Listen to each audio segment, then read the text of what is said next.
ça, c'est dommage. Vous savez, il ne faut pas qu'on soit des chrétiens DMC. Vous savez ce que ça veut dire, une chrétien DMC?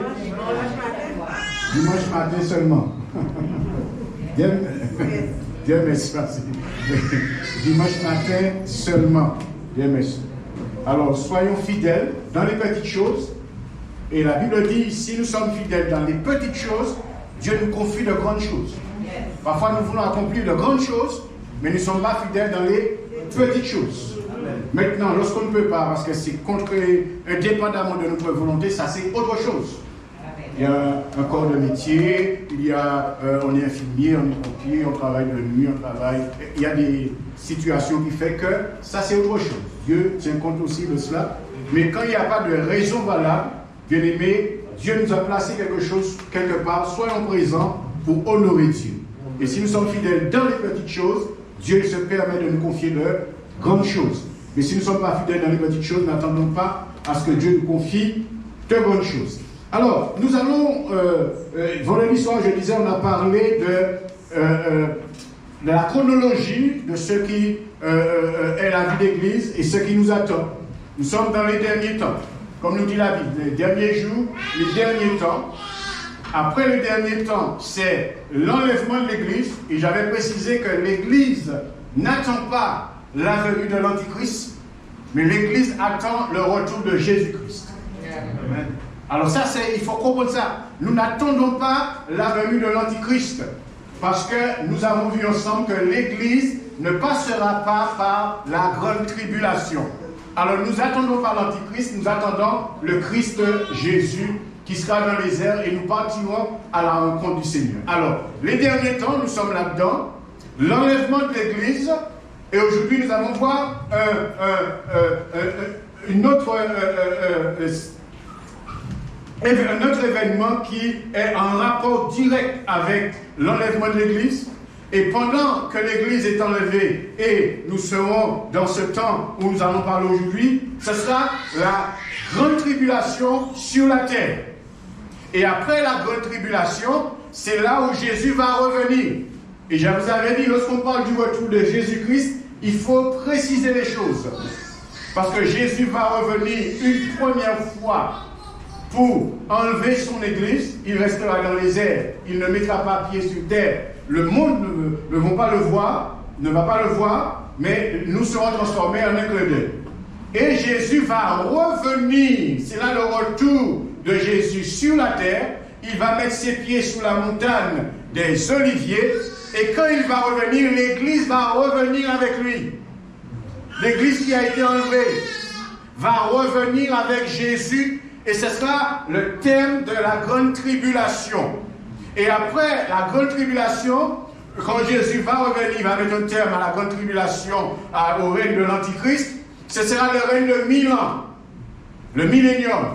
Le règne de 1000 ans sur la terre. Nous allons régner pendant 1000 ans sur la terre avec Jésus-Christ. Et pendant ces 1000 ans, Satan sera lié. Jusque-là, ce ne sera pas encore le grand jugement de la fin. Parce que là, je ne vais pas dire c'est la fin du monde. C'est pas encore ça. Ce ne sera pas encore ça. Après les 1000 ans, la Bible nous dit quoi? Satan sera relâché. Et c'est là qu'il va rassembler des anges mauvais, des démons et tout, et beaucoup d'hommes qui n'ont pas accepté le Christ pendant ces règnes-là, pour faire la guerre. Et on appelle ça la guerre d'Armageddon. Et c'est à ce moment-là, il dit que la foudre qui est tombée du ciel, qui a anéanti Satan, etc., etc. Et c'est à ce moment-là qu'il y aura le jugement des nations devant le grand trône blanc. Alors il y a toute une chronologie, bien aimée, qu'il faut comprendre lorsqu'on lit la Bible. Sinon on est embrouillé. Et je vous disais, et je vous rassurais que Jésus ne va pas revenir demain, ni après-demain, puisque nous disons souvent que Jésus peut revenir demain. Non, il ne va pas revenir demain. Et je vous avais donné un signe, un dernier signe qui manque. Un dernier signe. Et quand ce signe-là va s'accomplir, on pourra dire, voilà, il revient. Je ne sais pas si c'est le lendemain ou 2 mois, ouais. Mais quand c'est le seul signe, tant que ce signe-là pas accompli, on ne peut pas dire que Jésus va revenir. Et le dernier signe, c'est dans 1 Thessaloniciens 5, à partir de verset 1er, etc. Il est dit, quand les hommes diront paix et sûreté, alors une ruine soudaine vont les surprendre. Et je vous ai dit que tout ce qui se passe là, avec le Covid, avec le confinement, il y a un moment donné où les hommes d'État vont dire, parce que notre président actuel a dit ceci, M. Macron a dit la semaine dernière ceci, ce serait inutile si l'Angleterre confine, prend les mesures, vaccine tout le monde, et que la France ne le fait pas, ou les nations à côté ne le font pas, ça ne servira à rien. Et je vous avais pris l'exemple que si vous avez un entourage et des voisins, et que vous avez un problème avec les rats, et que vous mettez produit baraque, bon caillou, et puis voisin pas mettez, vous pas arriver au problème. Pour régler le problème, c'est tout le monde dans l'entourage là qui mettait produit baraque pour tuer l'acte. Alors ça veut dire qu'un pays qui prend des mesures contre le Covid, mais si l'autre à côté n'a pas pris toutes les mesures et que ça circule de l'autre côté, qu'il vit entre les cailloux. Alors les hommes auront à se mettre ensemble, à se mettre d'accord. Et ce sera le début de la mondialisation. Et ils vont signer le décret. Et monsieur le ministre de la Justice, monsieur Darmanin, a dit ceci, cette semaine, à Sous les Ondes. Alors il a dit deux choses. Il parlait de l'islam radical et il a dit que l'islam n'est pas le seul problème. Les évangéliques sont aussi un problème. Et il a dit une deuxième chose. Il a dit ceci, il a dit que sans que ces religions, que ce soit l'islam ou l'évangélique, ne sont pas prêts à admettre que la loi française est au-dessus de la loi de Dieu, nous ne pouvons pas discuter de Bible. Vous n'avez pas entendu ça? Non. Ah ouais, il faut écouter les actualités, surtout l'envoi de la Bible. Il a dit, s'ils ne sont pas prêts à mettre par écrit, s'ils ne sont pas prêts à mettre par écrit que la loi française, la loi du gouvernement n'est pas au-dessus de la loi de Dieu, nous ne pouvons pas discuter de Bible. Ça veut dire qu'ils sont en train d'attaquer l'Église. Amen. Et là, pour mars, ils vont signer un charte pour mettre toutes ces choses au point là. Ils vont voter ça, mes frères et sœurs. Alors, je vous dis, chrétiens, jetez toute votre force dans la bataille parce que nous sommes vraiment dans les dernières minutes. Alors, faisons attention. Et les hommes d'État vont se mettre ensemble pour avoir un seul son de cloche, avoir un seul langage, prendre un seule mesure. Parce que tu as regardé confier, tu as regardé pas confier, tu as regardé faire ça, tu as regardé faire ça. Et puis ça va embrouiller, et puis ça va mêler. Alors ils vont se mettre ensemble d'accord, ils vont signer un traité, et puis ils vont dire paix maintenant. Et la Bible dit c'est à ce moment-là, en une soudaine, qu'il surprend. Je ne reviens pas sur le verset, vous aurez dû être là vendredi, bien-aimés frères et sœurs. Alors, il y a un événement qui est lié, étroitement lié à l'enlèvement. Et si nous disons que nous sommes prêts pour l'enlèvement, il faut aussi que nous soyons prêts pour cet événement-là. Mais j'aimerais commencer par un texte avec vous dans Jean. Jean chapitre 5, et je vais lire dans deux versions. Jean chapitre 5, le verset 24. Jean chapitre 5, le verset 24. C'est très important ce que nous avons dit, parce que parfois nous levons, nous lisons un verset et nous faisons un commentaire parce que je l'ai compris comme ça. C'est pas comme ça on lit la Bible, bien aimé, parce que ça va embrouiller l'esprit. Alors Jean chapitre 5, le verset 24. Dans la Bible seconde. Et je peux vous dire, bien aimé, frères et sœurs, la Bible seconde, c'est la Bible le plus courante, le plus souvent. Mais ce n'est pas toujours meilleur traducteur. La Bible seconde. Parce que si on n'est pas vraiment calé, il peut nous tromper parce qu'il y a des termes, des mots qui sont employés qui n'est pas forcément bien définis. Je ne dis pas qu'il n'est pas bon, c'est pas ça mon avis. Mais ce n'est pas meilleure traduction parce que ça peut embrouiller l'esprit. Alors il est dit, dans Jean chapitre 5, le verset 24, en vérité, je vous le dis, celui qui écoute ma parole et qui croit à celui qui m'a envoyé a, il n'a pas dit a la vie éternelle et ne vient point en jugement, mais il est passé de la mort à la vie. Et j'aimerais lire ce texte avec vous dans le français courant. Et je vous dis de prendre cette habitude, bien-aimés frères et sœurs, de lire plusieurs versions quand vous lisez la Bible. Parce qu'il y a des versions qui donnent des détails qui est assez important pour nous. Alors Jean au chapitre 5, le verset 24, dans Parole dynamique avec Alfred Quinn, il dit ceci. Oui, vraiment, je vous l'assure, celui qui écoute ce que je dis et qui place sa confiance dans le Père qui m'a envoyé possède dès à présent la vie éternelle. Et il n'aura pas à comparaître au jugement dernier. Il a déjà franchi la frontière de la mort à la vie. Il y a déjà beaucoup plus de détails. Et tout. Alors, le jugement dernier ne concerne pas les chrétiens nés de nouveau.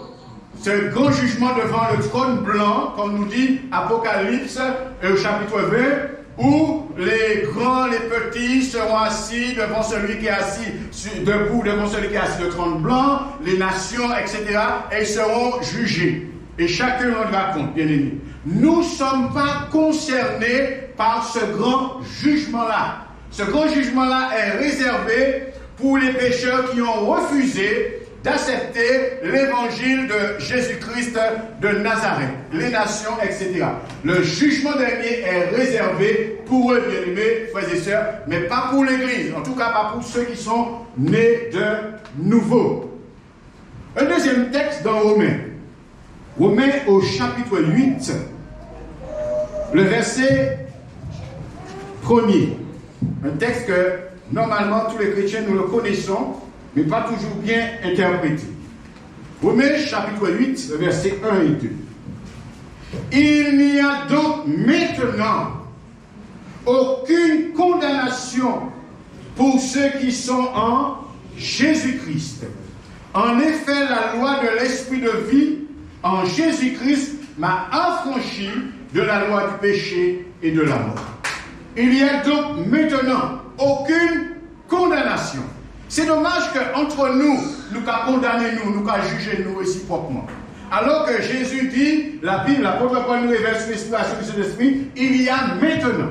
Et je voudrais lire ce passage dans le français courant, Alfred Quinn, parole vivante, parole dynamique.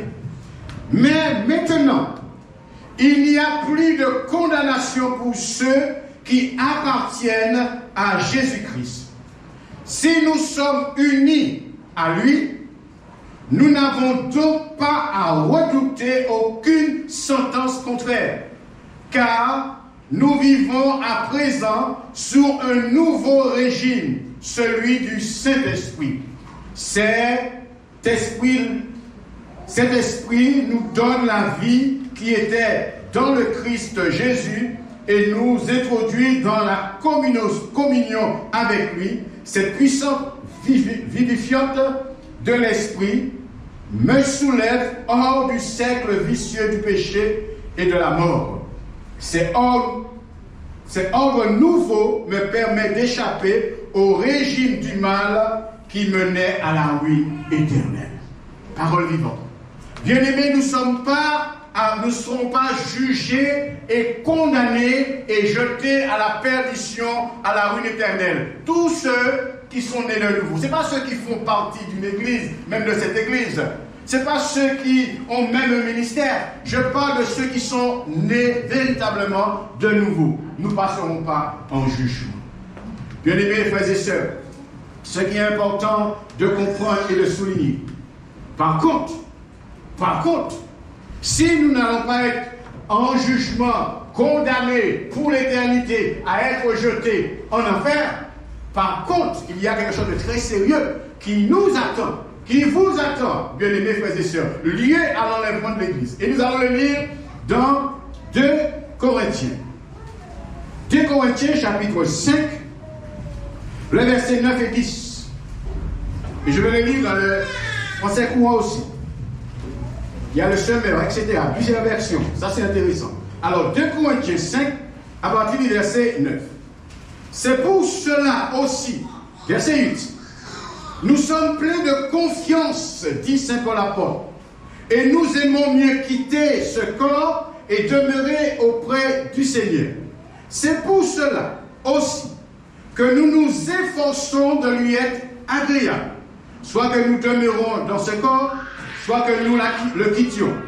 Car, et le verset 10, car il nous faut tous comparaître devant le tribunal de Christ Jésus, afin que chacun reçoive selon le bien ou le mal qu'il aura fait étant dans son corps.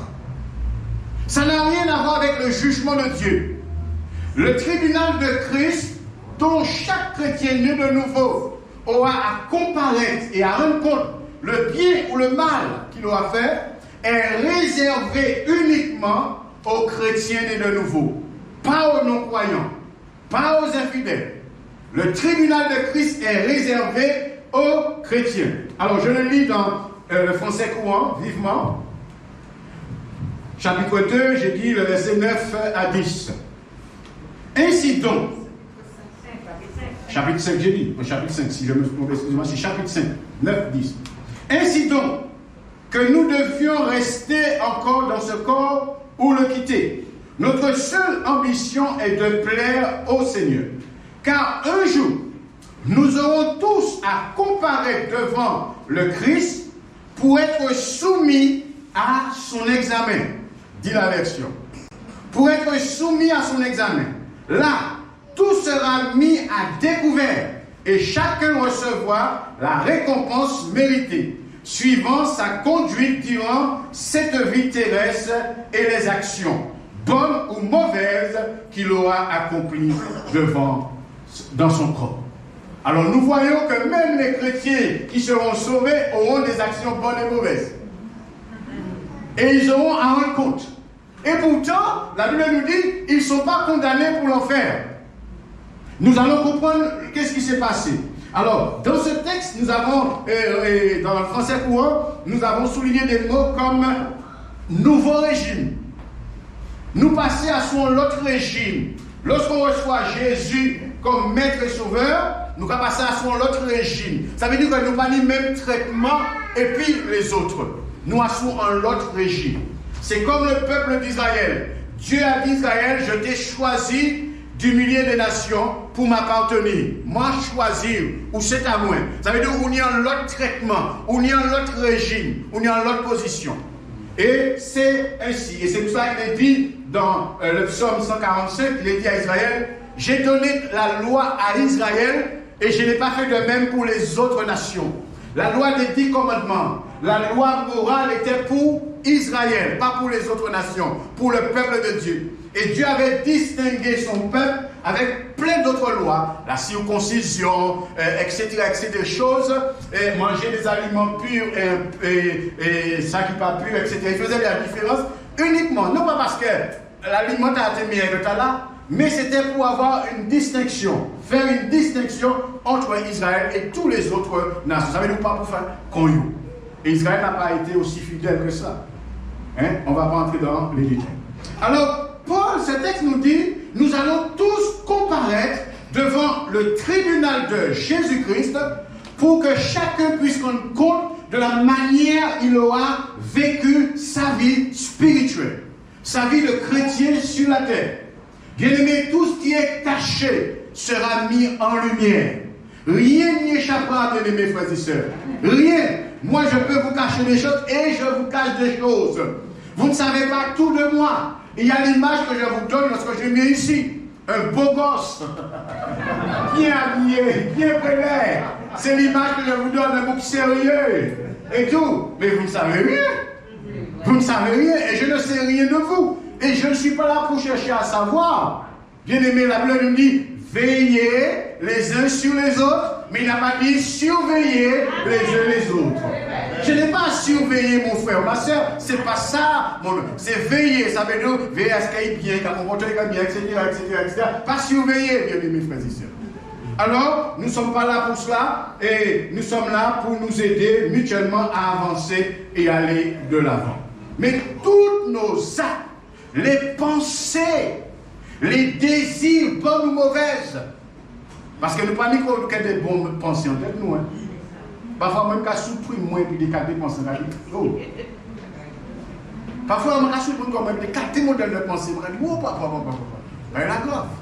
Mais parfois, plus souvent, on a dit plutôt bon pensée, mais ça arrive de désir, On dit des bons désirs, mais ça arrive parfois, on dit des mauvais désirs. Il faut que vous rappelez comment à l'ordre.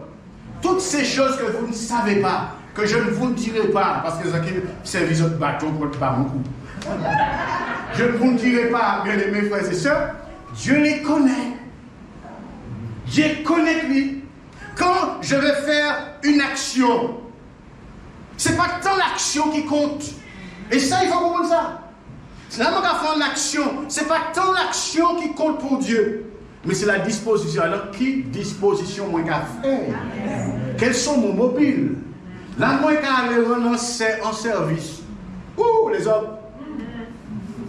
Ce n'est pas tant service là qu'à compter pour mon Dieu, mais alors, qui disposition moi qu'à faire là? C'est ce que Dieu juge. Les frères aussi. Les sœurs là, on vient y passer ma frère, pas on vient y passer ma. Romains chapitre 14. Romains chapitre 14. Bien aimé, il faut qu'on apprenne à connaître notre Dieu. Parce que nous prêchons tellement de choses qui ne sont pas utiles. Nous perdons notre temps avec tellement de choses, bien aimés, frères et sœurs, et nous ne prêchons pas les choses qui vont faire réfléchir et avancer le peuple. Romains 14, verset 10. Romains 14, verset 10. Il dit ceci.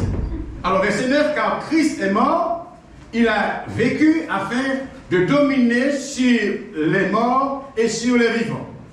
Mais toi, pourquoi, et il dit ça, mais toi, pourquoi juges-tu ton frère? Et toi, pourquoi méprises-tu ton frère? Bien aimé, nous tous concernés par ça, mais ce n'est pas vrai.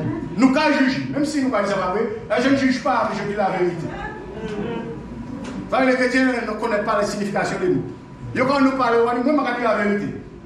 Mais vous savez, dire ce qui est vrai, mais dans le but de nuire, c'est de la médisance.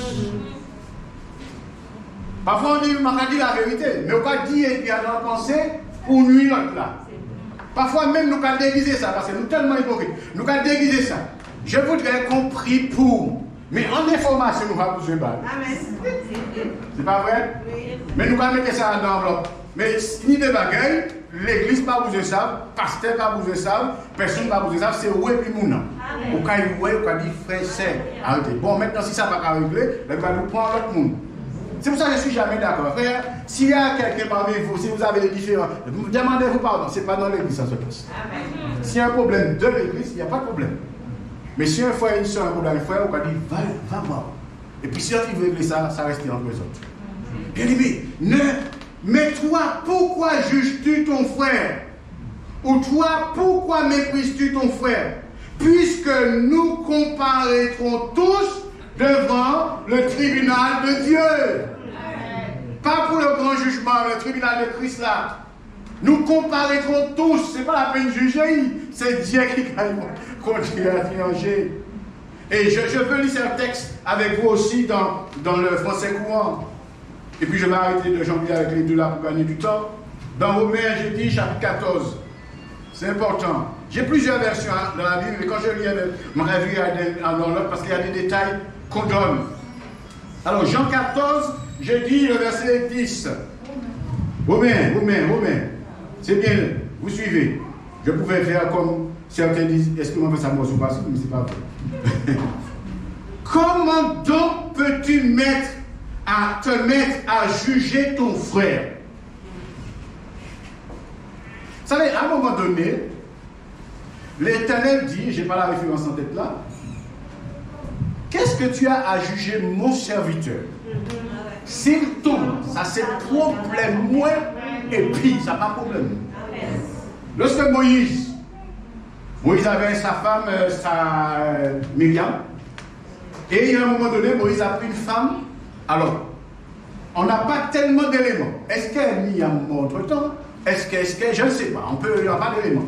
Mais, on suppose que Myriam n'est pas morte. Est-ce qu'elle est séparée? Je ne sais rien. Je ne peux pas entrer dans le détail parce que la Bible ne donne pas définir. Mais Moïse a pris une femme éthiopienne.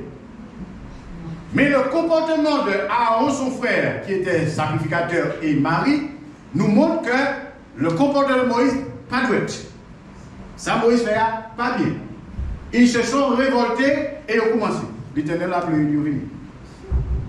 Il dit, entrez là, Moïse et puis Aaron. Et puis il dit Moïse, c'est serviteur. Nous avons parlé bouche à bouche, Moïse et puis. La moyenne, moi, dis autres, je dis Moïse, 10 autres. Alors, pas toucher Moïse. Si Moïse a fait un bagage qui pas bien, moi, ça avant les autres. C'est que moi et puis Moïse. Et puis, ça qui fait. Rien pas arrivé Moïse, la lettre tombe en l'air, Aaron puis Marie, et c'était Moïse qui priait. Bien aimé, faisons attention. Faisons attention. Il y a des choses qui nous dépassent. Je ne suis pas là pour dire que soutirer en péché. Je ne suis pas là pour dire ça.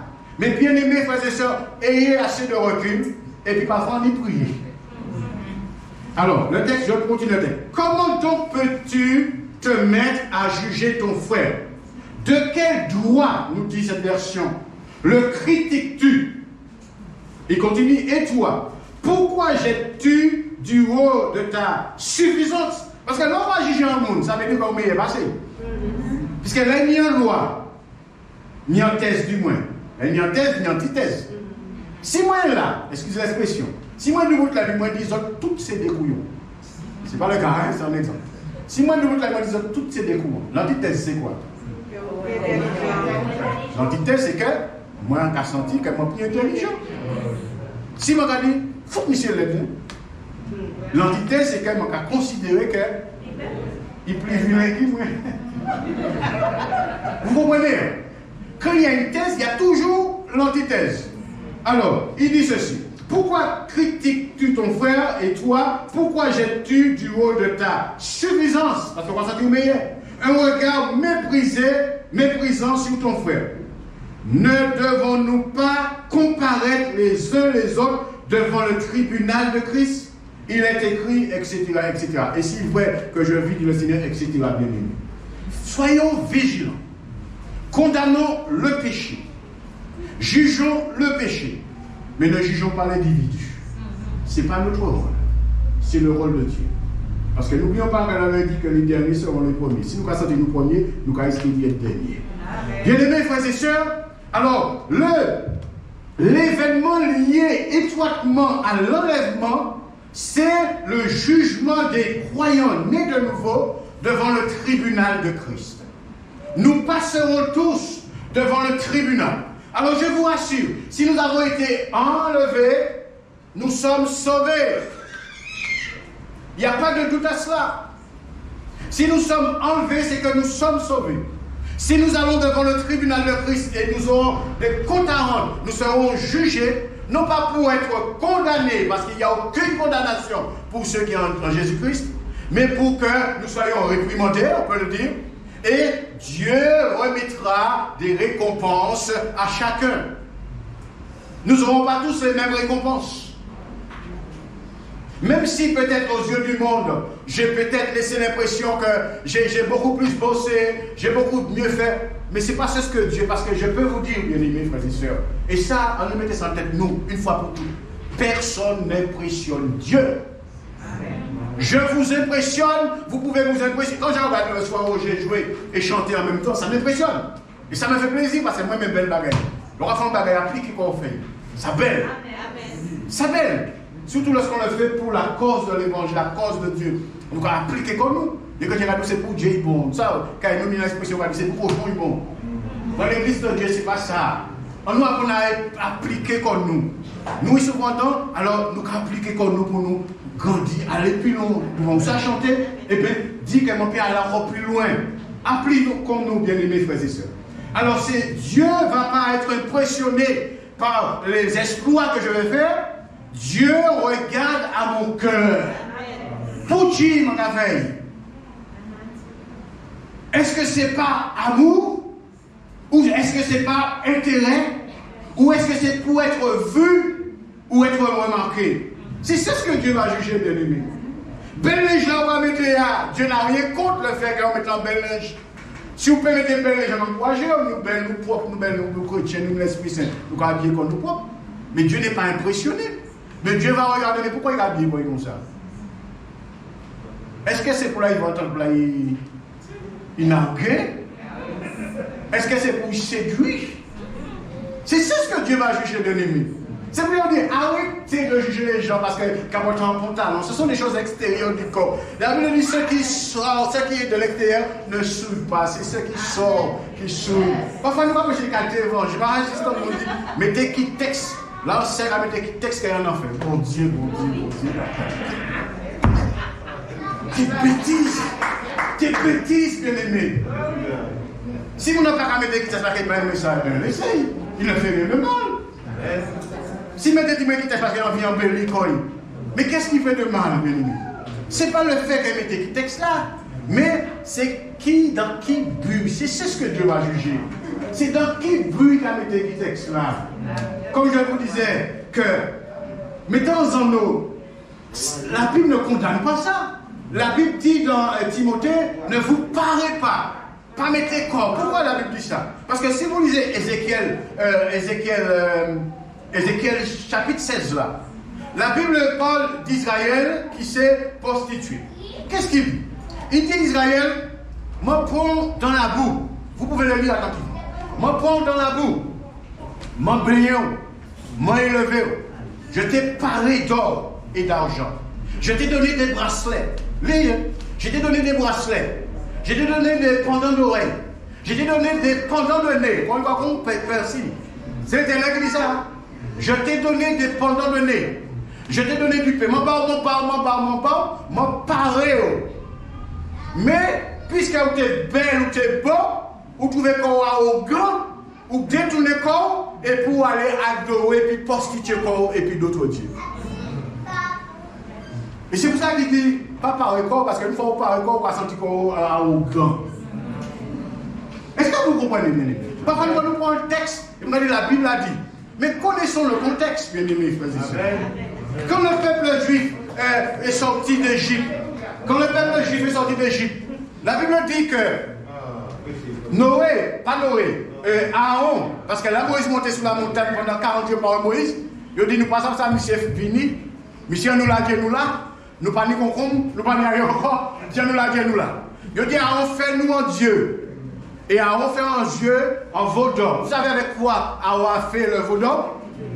Il dit au peuple, menez l'or, toute l'or. Parce que Dieu a toujours apprécié l'or. Vous savez ça? Est-ce que vous savez que Dieu apprécie l'or? Dans le tabernacle, il a dit, fait tout le en bois, mais revêtit l'or. Dieu toujours l'or en affaires, bien aimés frères et sœurs. Et puis il dit, Aaron dit, dites à vos femmes, dites à vos fils, dites à vos filles d'emmener les pendants d'oreilles, les pendants de nez, les bracelets que vous avez, portez tout ça dans la main. Vous vous rendez compte? À vos femmes, à vos fils. Il n'y a rien de nouveau sous le soleil. Il n'y a rien de nouveau sous le soleil. Vous pouvez le lire, Ézéchiel, tout chapitre 16 là, on peut lire. 16. Tout chapitre 16 là, on peut lire. Et puis d'autres versets. Moi, je prends mon temps. Il y a des trucs quand j'entends, et puis je dis, bon, ça va clocher moi. Je m'amuse à prendre la Bible, mes concordances, et je recherche tous les versets qui correspondent le sujet, concernant le divorce, concernant ça, et puis je fais un travail. J'ai pris ça comme habitude, bien aimés frères et sœurs, parce qu'un seul texte ne suffit pas, et on fait du dégât. Et ils ont porté tout cela. Alors beaucoup disent, voici.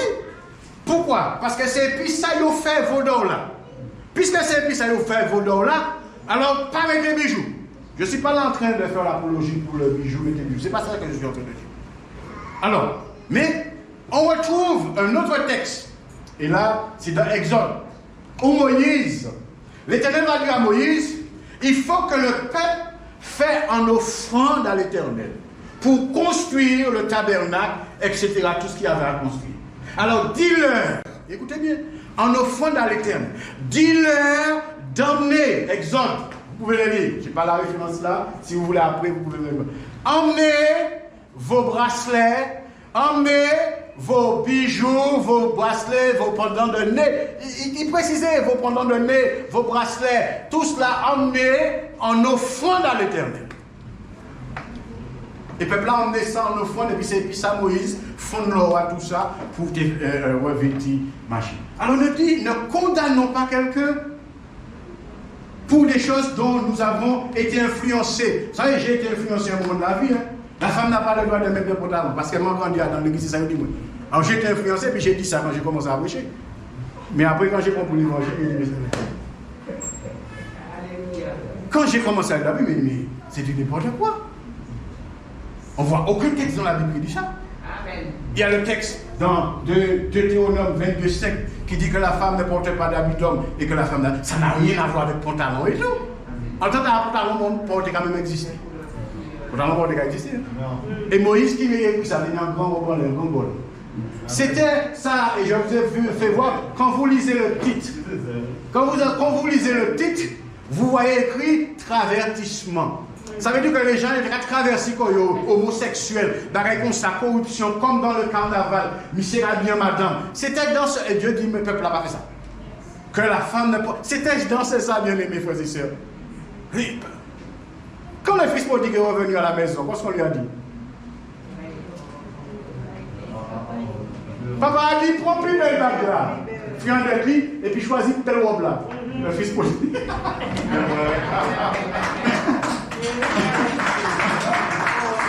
Nous avons des cultures différentes, bien aimés frères et sœurs. Allez au pôle Nord, et puis dis les madames avec des jupons. Il y aura tout anglo.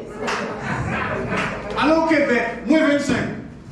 Allez au Québec, allez au Québec. J'ai une fille en Suède, à l'heure actuelle là. Elle est à l'école publique. Eh bien, papa, il faut. On dit, vous choisissez Québec, vous choisissez Suède. Vous choisissez Suède, et c'est vous choisissez. Il faut, c'est des actes moins 10, moins 15, moins bah, il y a des descendre. Pourquoi dire à l'aise là, mettre en jupon là, et puis on va forcer les méchants. Pour dire, bien aimé, ne dites pas n'importe quoi, parce que nous semons le trouble au milieu du peuple de Dieu. Moi, je dis au peuple, vous savez, parfois on va tellement loin de nos renseignements parce que nous avons nos propres convictions. Mais je n'ai rien contre nos convictions. Je respecte, tu as ça comme conviction, je respecte. Ce n'est pas ça qui est pas doux. À présent, il y a des affaires, il n'y a pas de pouvoir raser, tout ça. Moi, je dis, mon Dieu, que pour ni poil, il y a des poils longs, pas ça, vous criez plus. Si tu as tout poil qui est en nous, mais comme qui est entre nous, on Dieu met en barrière, etc., vous savez. Je dis rester naturel, je suis pour ça. Maintenant, je ne parle pas en guerre contre les gens. Mais quand je lis la Bible, quand Dieu dit à Moïse de préparer les sacrificateurs pour le service, et en vêtements spéciaux, en comportement spécial, et c'était vraiment, les sacrificateurs descendaient de Lévite, ils ont tenu un traitement spécial. Et qu'est-ce que l'Éternel dit? Que le rasoir passe sur tout leur corps. Vous laissez-vous imaginer. L'Éternel dit concernant les sacrificateurs que le rasoir passe sur leur corps. Et nous savons le rasoir passer, c'est cultiver tout ça, il y a un chemin. Alors, je ne vais pas entrer dans la semaine là-dedans. Pour vous dire, bien aimé, lisons la Bible de Genèse à l'Apocalypse. Pour bien comprendre, il y a des choses spécifiques au peuple juif, il y a des choses spécifiques à l'Église. Alors, continuons. L'enlèvement est étroitement lié, bien aimé, au tribunal de Christ. Après l'enlèvement, tout chrétien sera appelé à comparaître devant le tribunal de Christ. Et ça, sérieux, personne n'y échappera, bien aimé. Tout le monde qui a accepté Jésus, nous passerons devant le tribunal de Christ. C'est là que tous les chrétiens nés de nouveau se rendra compte de sa vie et du talent que Dieu lui a donné. Nous allons rendre compte de la vie que nous avons menée tant que chrétiens nés de nouveau. Et aussi le talent, parce que Dieu a donné un talent à chacun de nous. Et le talent, bien aimés frères et sœurs, Dieu nous aurons à rendre compte. Comment nous employer le talent, bon Dieu, confiez-nous, parce que ce n'est pas pareil nous. Ce n'est pas nous. C'est comme quelqu'un qui a une entreprise, et puis qui a regardé, qui a dit le frère, comment ton nom? Le frère Brigitte, voilà, écoute, j'ai vu que tu as des compétences, ramène-toi au gérant. Tu as carte blanche, tu es gérant dans l'entreprise, moi je m'aurais fait le tour du monde. C'est pas l'entreprise, il faut. Brigitte, hein? Même s'il a la liberté, il a le chéquier, il a la liberté de mener l'entreprise, c'est pas pareil lui. Par contre, quand le vrai responsable va revenir, il va dire à Brigitte, rendez-vous jeudi à 14h pour nous faire un billet. Pour un. Le talent que Dieu t'a donné n'est pas à toi. L'heure viendra où tu auras à faire un bilan et rendre compte de la manière dont tu as employé le talent que Dieu t'a donné. Bien aimés frères et sœurs, parfois on a un talent de jouer musique par exemple. Et Dieu t'a dirigé dans cette église là où il est. Mais parce que peut-être pas pasteur à la pleur ou bien c'est à lycéa qui a chanté, il y a un petit peu irrité, c'est pas pour toi. Il y a toujours irrité, toujours sur les nerfs. Ça là, excusez l'expression, là-bas dans un petit règle, pas toujours en bon sens d'enfant. Comment il dit c'est pas pour lui, il n'est pas pour bien, on est tout fait chaleur ou ça. Donc quand certains là, je ne vais pas dire bouffer chaleur. On pas la même réaction, on va pas agir de même manière. De là aussi aux fleurs de peau, c'est comme ça. Tu vas dire, ah, moi, je finis avec ça. Moi, je finis avec ça, moi, bon. Mais on ne peut pas jamais demander, bon Dieu, est-ce que. Faut que moi finisse avec ça. Seigneur, tu m'as donné ça, mais barrel arrête. Quand Dieu a confié Israël à Moïse, le peuple là est nombreux.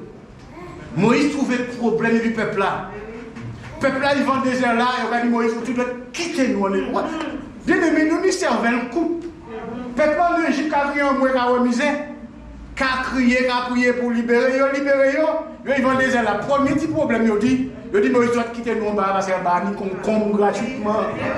On va ni viande gratuitement. Bien aimé, frères et sœurs, et tout. Et puis, pression là, Moïse. Jusqu'à un moment, Moïse tenait en pression, Moïse désobéit. Moïse, bon Dieu dit, Moïse parlait, Moïse frappait. Moïse pas entré dans la terre promise par rapport à ça. En l'air, Moïse dit, bon Dieu, en pâté, j'aime de ça, non? Ou bien, mon peuple aussi nombreux pour me diriger, et puis ça l'aide de moi. Et dit, Moïse, pas casser tête, c'est pas pour eux, ça pour moi. Ça veut dire continuer, Moïse. Bien aimé, tout ce que nous faisons, même si bagarre arrête, même si on va mettre bâton en nous, si bon Dieu pas nous arrêter, pas arrêter. Si bon Dieu pas nous quitter, pas quitter, bien aimés frères et sœurs. Parce que nous aurons des comptes à rendre pour tout cela, bien aimés frères et sœurs. Les difficultés n'est pas synonyme d'échec. Vous savez, chrétien, là, tellement bagarre, et puis, le premier échec, il a dit, ah, si c'est pas la volonté de Dieu. Ou alors, permis, ou réussi, ou pas réussi. Alors, deuxième fois, ou pas réussi, alors, troisième fois, ou pas réussi, alors, cinquième fois, jusqu'à tourner. Parce qu'on va dire, si c'était la volonté de bon Dieu, je vais point. Non! Ou alors au examen, ou passer examen, ou échouer. Travail viral. Dieu t'a éprouvé. Bien aimé, donnons l'exemple, persévérons. Allons jusqu'au bout, jusqu'à temps que nous atteignons là. Parce que nous, trop facile. Ah, c'est pas la volonté de Dieu. Si c'était la volonté de Dieu, moi, prier, t'es pas moi. Ça, c'est trop facile. Ça, c'est trop facile, bien aimé. Dieu nous remplit merveilleux, plus grand que ça. Moi, j'ai mis un texte, et puis, qui est très intéressant, dans 1 Corinthiens. 1 Corinthiens 3, versets 10 à 15. Et c'est un texte qui est magnifique, bien aimés frères et sœurs. Alors, 1 Corinthiens 3, versets 10 à 15. Si on pouvait vite avant moi, alors. Selon la grâce de Dieu, et si mon livre en français pour c'est encore plus belle, mais pas grave. Selon la grâce de Dieu qui m'a été donnée, j'ai posé le fondement comme un sage architecte, et un autre bâtit dessus. Mais que chacun prenne garde de la manière dont il bâtit dessus. Car personne ne peut poser un autre fondement que celui qui a été posé, savoir Jésus-Christ. Or, si quelqu'un bâtit sur ce fondement avec de l'or, de l'argent, des pierres précieuses, du bois et du foin et du chaume, l'œuvre de chacun sera manifestée. Car le jour la fera connaître, parce qu'elle se révélera dans le feu, et le feu éprouvera ce qu'elle est de chacun. Paul parle à des chrétiens, à l'église de Dieu, et là, le contexte, c'est le jugement devant le tribunal de Christ. Et le verset 13. Car le jour la fera connaître, parce qu'elle se révélera dans le feu, et le feu éprouvera ce qu'elle est de chacun. Verset 13. Verset 14. Et l'œuvre bâtie par quelqu'un sur le fondement, si l'œuvre bâtie par quelqu'un sur le fondement subsiste, il recevra sa récompense. Mais écoutez l'œuvre. Alors, l'œuvre sera éprouvée. Comment j'ai exercé mon ministère, vécu ma vie, Dieu va éprouver cela par le feu, comme on éprouve l'or. Là, le dit, si ça résiste, on aura une récompense et une belle récompense. Mais bien aimé, écoutez verset 15 là.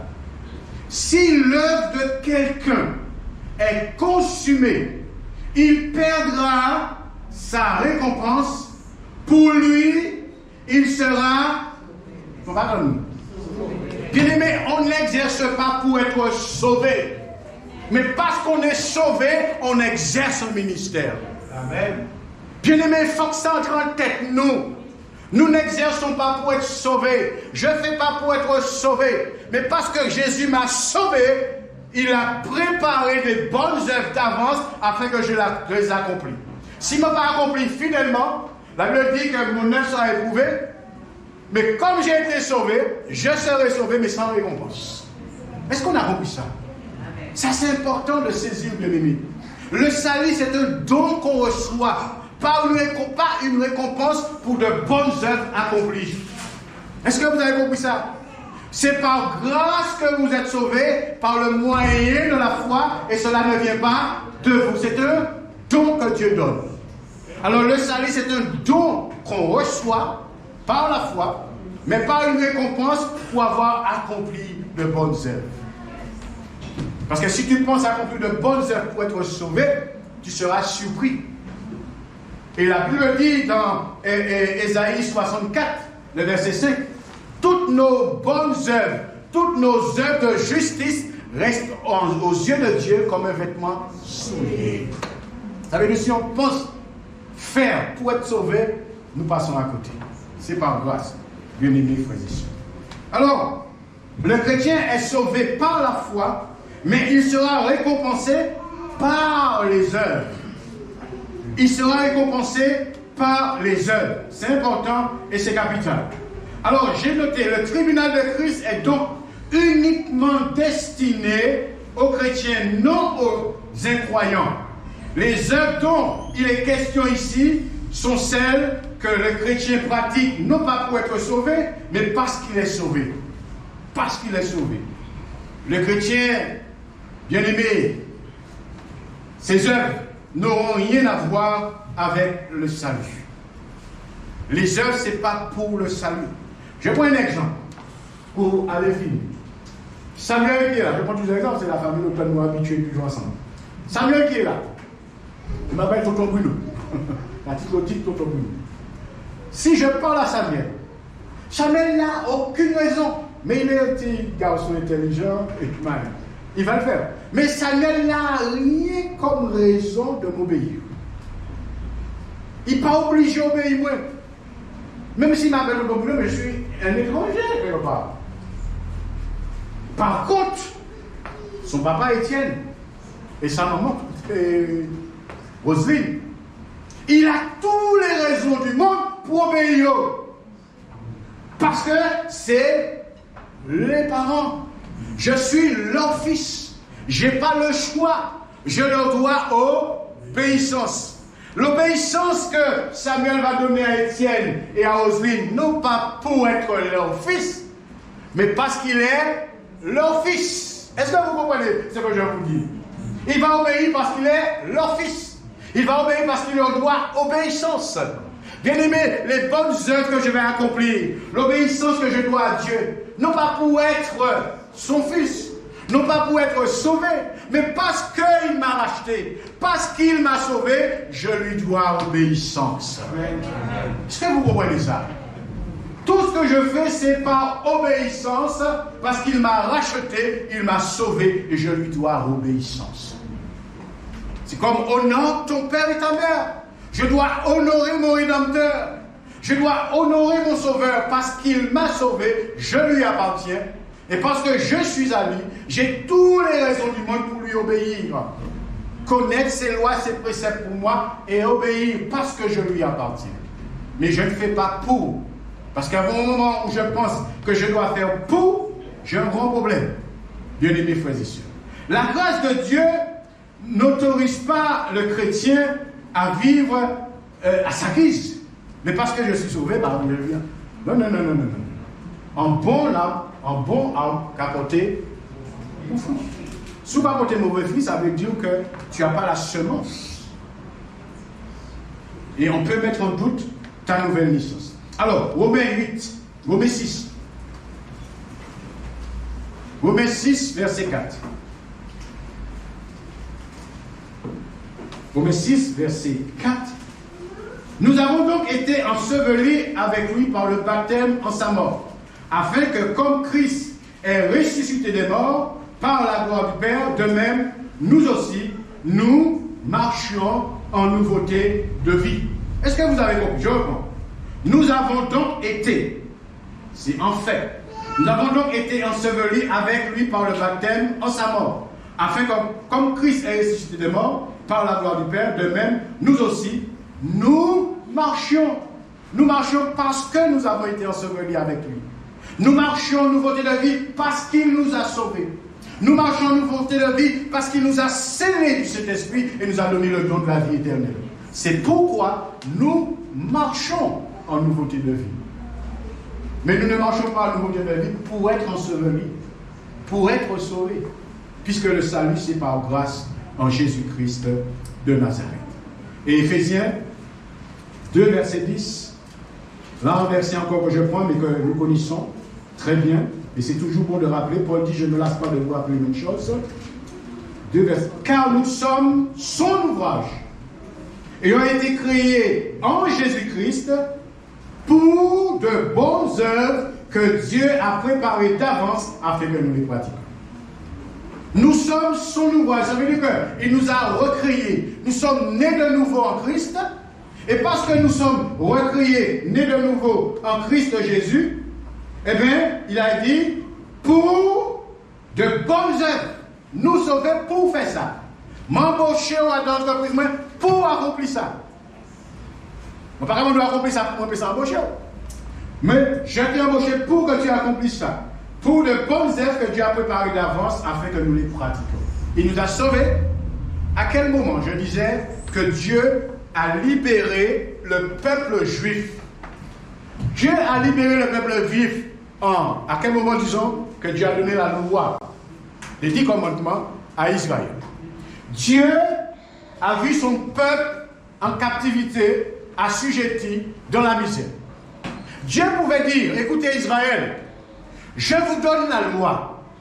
S'ils observent la loi, on va libérer les autres. Non. Dieu a d'abord libéré Israël. Il a d'abord délivré Israël. Il sauvait, il mettait à l'abri. Et à partir de là, Dieu lui donne la loi. Dieu nous sauve d'abord. Parce qu'on ne peut pas se sauver soi-même. Et tout ce que nous pouvons faire pour être sauvés n'aboutit pas. Parce que nous sommes des pécheurs. Sinon, Jésus ne serait pas venu. Et quand Jésus nous sauve de la condamnation éternelle, il dit maintenant je t'ai sauvé, je t'ai lavé, je t'ai purifié, je t'ai sanctifié, je t'ai scellé du Saint-Esprit et donné la vie éternelle. Maintenant, je te donne mes préceptes, mes commandements, afin que tu les mettes en pratique.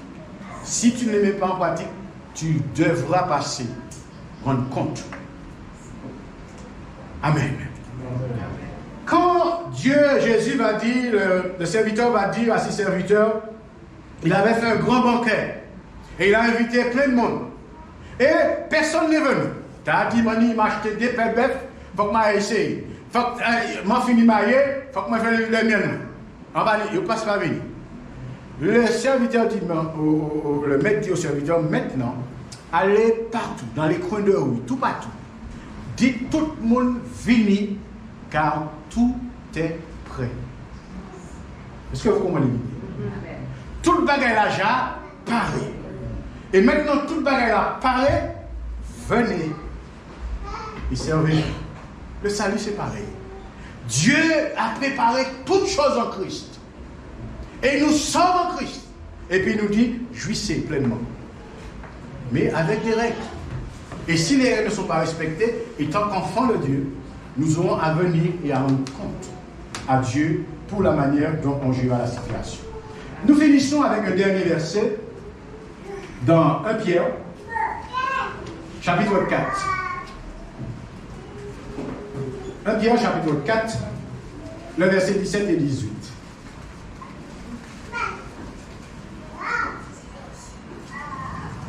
Chapitre 4, 17 à 18. Car c'est le moment où le jugement va commencer par la maison de Dieu. Or, si c'est par nous qu'il commence, quelle sera la fin de ceux qui n'obéissent pas à l'évangile de Christ. Alors, je vous ai dit, ce jugement-là dont il est parlé n'est pas le jugement dernier qui condamnera pour l'éternité en enfer les pécheurs qui n'auront pas accepté l'évangile. La Bible dit que le jugement commence par la maison de Dieu, par l'église de Dieu. Et j'en entends bien. Quand je parle de la maison de Dieu, je ne parle pas de la localité, bien que Dieu tienne compte de ça, c'est important pour Dieu. Mais ce n'est pas ce qu'on parle, de la Shiva, de la Pentecôte, ce n'est pas ça. La maison de Dieu, ce n'est pas ça. La maison de Dieu, c'est l'ensemble des chrétiens de par le monde entier qui est né de nouveau, l'église de Dieu.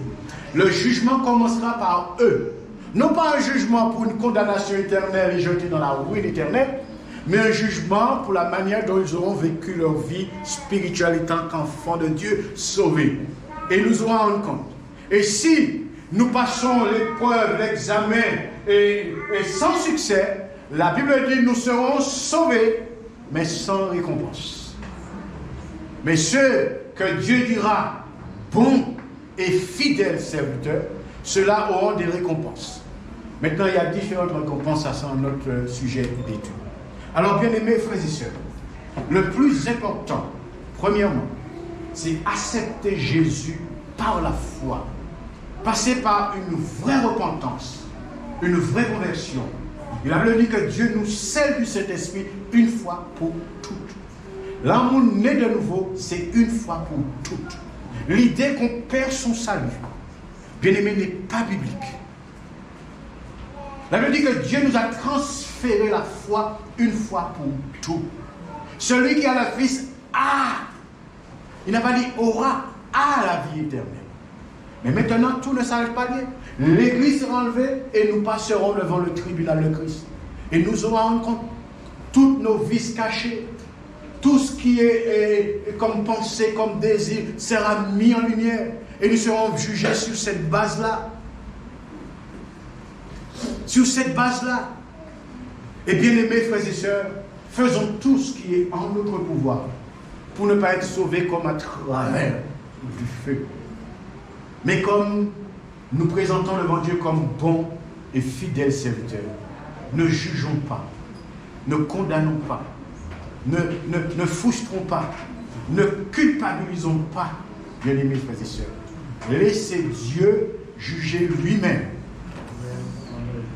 Nous honorons notre Dieu, aimons nos ennemis, priez pour ceux qui nous persécutent. La Bible dit, si tu dis bonjour uniquement à celui qui te dit bonjour, tu ne fais rien d'extraordinaire. Apprenons à faire des choses difficiles. Celui qui ne dit pas bonjour n'a pas droit à aller rouler en ligne. Mais bonjour. Et puis il fait mais aussi pas prêt à collaborer. Parce que sous-insister, ça va venir une persécution, on a pour embêter. Mais pour dire, faisons le contraire. Parce que c'est à ce que Dieu nous demande. Parce que nous aurons à rendre compte. Quand tu viens chanter là, pas venir faire gamme, pas venir faire moonwell, pas penser qu'il y a un meilleur que l'autre là. Si vous sentez qu'il y a un meilleur que l'autre là, eh bien dis que sans manière, puis ça va apporter du bail pour nous grandir ensemble. Si c'est ce que Dieu va juger, nous aurons à rendre compte, bien aimés. Après l'enlèvement, tout n'est pas fini. Nous serons devant le tribunal de Christ. Non pas pour que notre salut soit mis en cause. Parce que si nous sommes enlevés, nous sommes sauvés. Mais Dieu aura des talents. Comment ça sera dans le ciel? Je ne sais pas. Je sais une chose, ça n'engage que moi maintenant. Jésus a dit, je vais vous préparer. Il y a plusieurs demeures. Alors, est-ce qu'il y a une château? Est-ce qu'il y a une petite villa? Est-ce qu'il y a une caille en paille? Pas ça. Mais il y aura différentes récompenses. Faisons tout pour être agréable à Dieu. Mettons-nous debout.